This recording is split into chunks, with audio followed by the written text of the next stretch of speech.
प्यारे विद्यार्थियों नमस्कार। स्वागत है आप सभी का आपके अपने YouTube चैनल आरपी स्टडी में। तो जो भी विद्यार्थी BSTC एग्जाम 2026 की तैयारी कर रहे हैं, BSTC एग्जाम 2026 की तैयारी करने वाले सभी विद्यार्थियों के लिए ये क्लास बड़ी इंपॉर्टेंट है। क्लास को आपको ध्यान से कंप्लीट पूरा देखना है और लास्ट में कमेंट करना है कि इस क्लास को देखने के बाद कितने प्रश्न आपके सही होते हैं।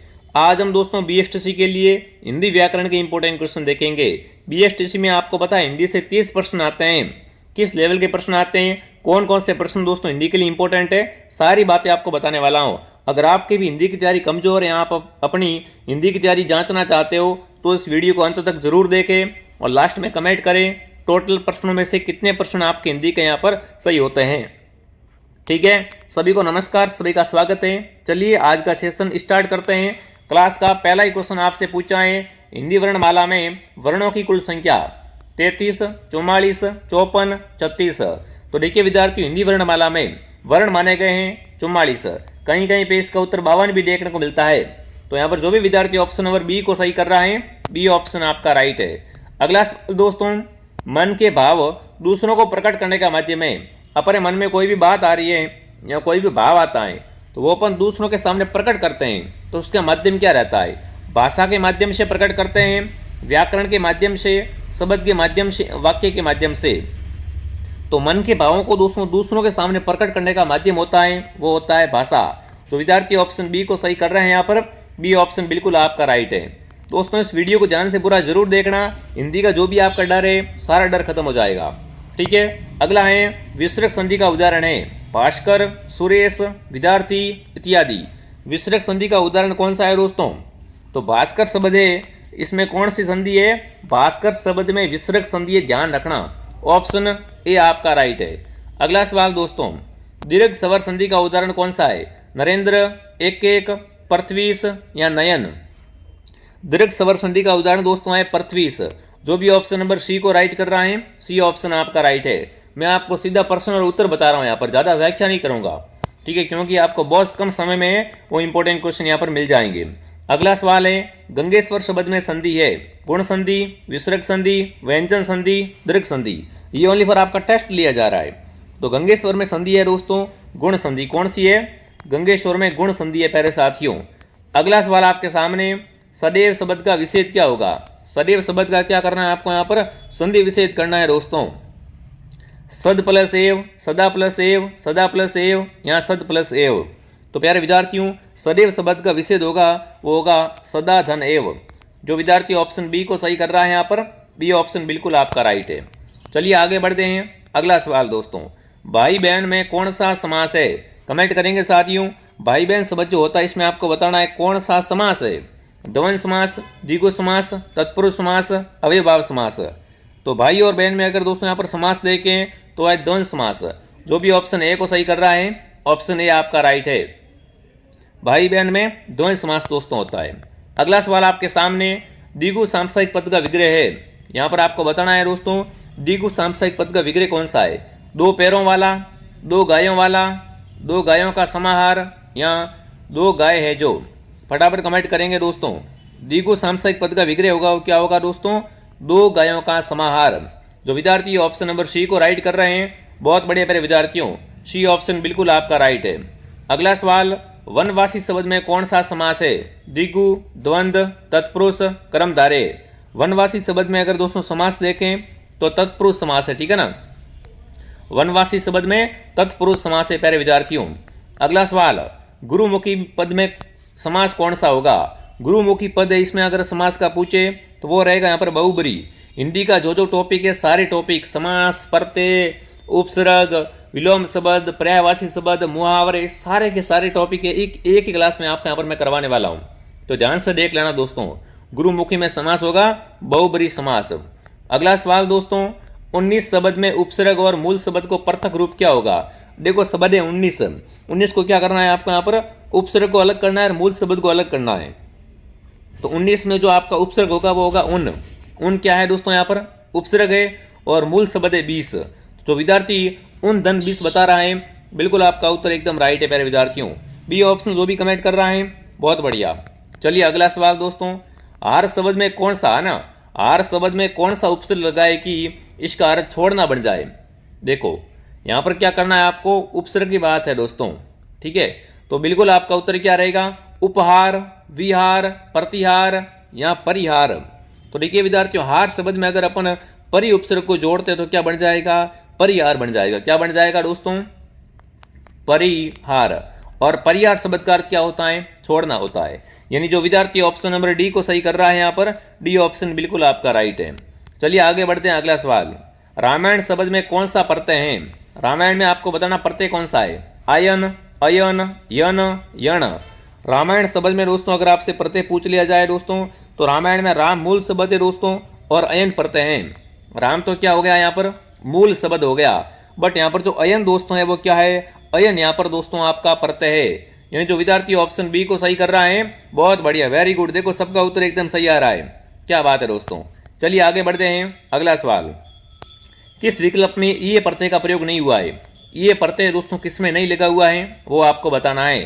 पाणिनीय, विचारणीय, मानवीय, भवदीय। किस विकल्प में आपको बताना है ये प्रत्यय का प्रयोग नहीं हुआ है मेरे दोस्त।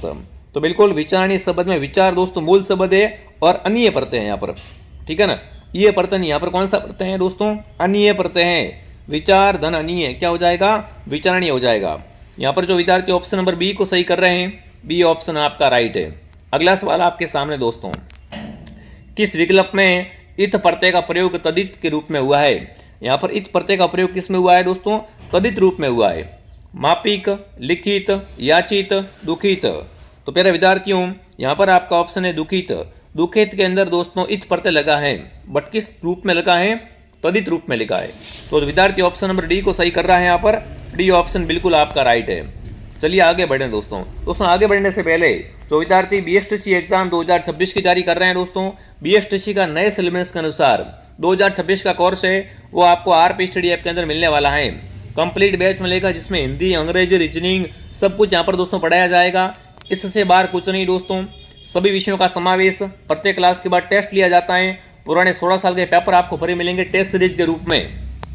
तो जिन्होंने भी प्ले स्टोर से आरपी स्टडी ऐप को डाउनलोड नहीं किया है दोस्तों, प्ले स्टोर से आरपी स्टडी ऐप को डाउनलोड करें विद्यार्थियों और आज इस बैच को ज्वाइन कीजिए। अगर पेमेंट किसी और से करवाना है तो हेल्पलाइन नंबर से कॉन्टैक्ट करें। बहुत ही शानदार कोर्स है, सभी साथी इसमें जुड़ जाओ। चलिए आगे बढ़ते हैं, अगला सवाल दोस्तों। अगला प्रश्न आपसे पूछा है सही अर्थ युग्म का, और ऐसे क्वेश्चन बीएसटीसी में 2 से 3 प्रश्न पक्के आते हैं, ठीक है। तो यहाँ पर आपको बताना है परवाल और परवार शब्द का सही अर्थ क्या है। देखिए आपको अर्थ युग्म अगर ऐसा प्रश्न पूछे दोस्तों, तो पहला शब्द क्या मिला है अपन को, परवाल मिला है। इस परवाल का दोस्तों अर्थ होता है मूंगा। क्या होता है दोस्तों, मूंगा। और दूसरे वाले परवाल का अर्थ दोस्तों देखा जाए तो परवार का अर्थ होता है बिल्कुल क्या हो जाएगा साथियों, वस्त्र हो जाएगा। तो ध्यान रखना विद्यार्थियों, परवाल और परवार दोनों का दोस्तों सही अर्थ युग्म क्या होगा, मूंगा और वस्त्र। मूंगा दोस्तों क्या होता है, ये एक समुद्री जीव होता है, ठीक है। अगला सवाल है अनिल। अनल और अनिल का अर्थ आपको बताना है दोस्तों। पहला है अनल और दूसरा है अनिल। अनल की बात करें विद्यार्थियों तो अनल का अर्थ क्या होता है, आग होता है दोस्तों। क्या होता है, अनल का अर्थ होता है आग और अनिल का अर्थ होता है हवा। तो आग और हवा किस में है, ऑप्शन नंबर बी में है। उल्ट सुल्ट नहीं बताना है, हवा पहले बता दिया आग पहले नहीं, पहले अनल है तो अनल का अर्थ क्या होता है, आग होता है ना, तो पहले आग को आपको लाना, उसके बाद हवा आनी चाहिए, नहीं तो फिर आपका दोस्तों यहाँ पर गलत हो जाएगा। यहाँ पर देखो लिखा हुआ है ना सही शब्द अर्थ आपको क्रम से बताना है, ठीक है, क्रम चेंज होने नहीं देना विद्यार्थियों। तो जो विद्यार्थी ऑप्शन बी को सही कर रहे हैं यहाँ पर, बहुत बढ़िया। चलिए आगे बढ़ते हैं। अगला सवाल, किस विकल्प में कूट कूट शब्द का सही अर्थ भेद है। बिल्कुल अब की बार आपसे पूछा कूट कूट, है ना। दो यहाँ पर दोस्तों क्या है, कूट कूट शब्द देखने को मिले हैं। एक कूट थोड़ा इस तरीके से इसकी मात्रा कर दो, ठीक है। तो देखिए यहाँ पर देखें अपन, तो पहले वाले कूट का अर्थ होता है घर, इस वाले कूट का अर्थ क्या होता है दोस्तों, घर। और दूसरे वाले कूट का अर्थ क्या होता है, पहाड़ की चोटी।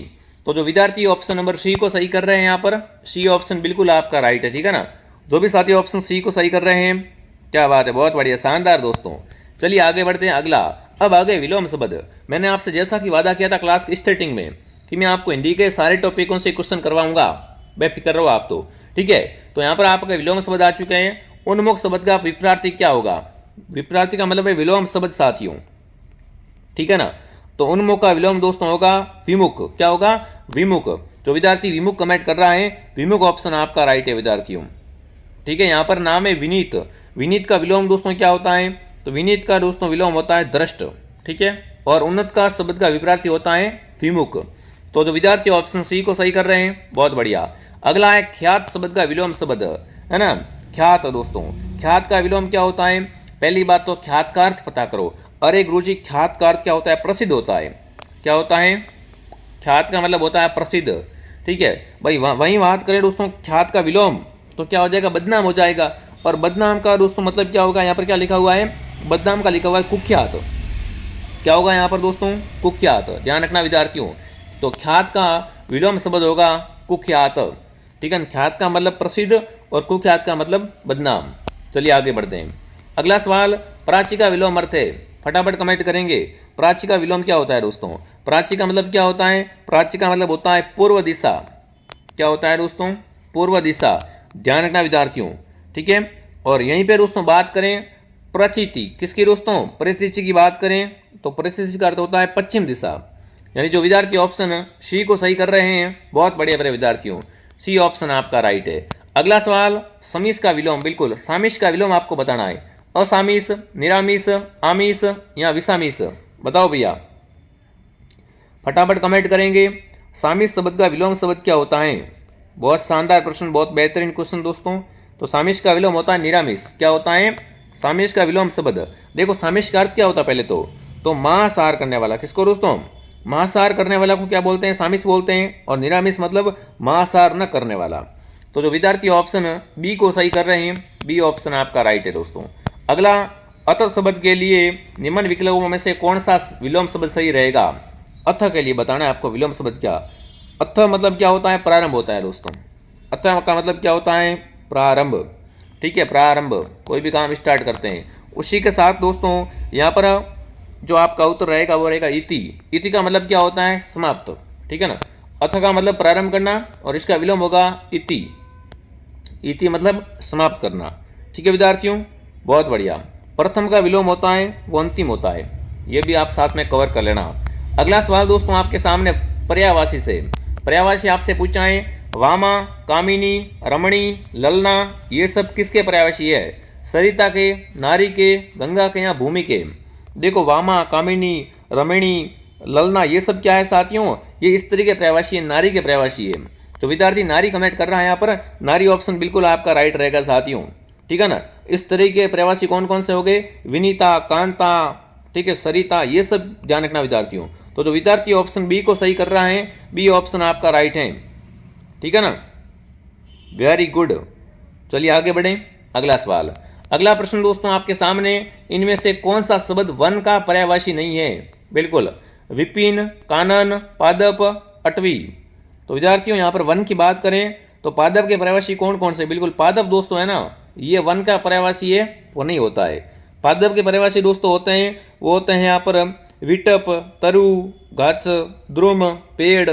ठीक है, तो जो विद्यार्थी ऑप्शन सी को सही कर रहे हैं कि पादप है वो वन का पर्यायवाची बिल्कुल नहीं होता प्यारे साथियों। अगला सवाल आपके सामने, कौन सा शब्द पुत्र का पर्यायवाची नहीं है?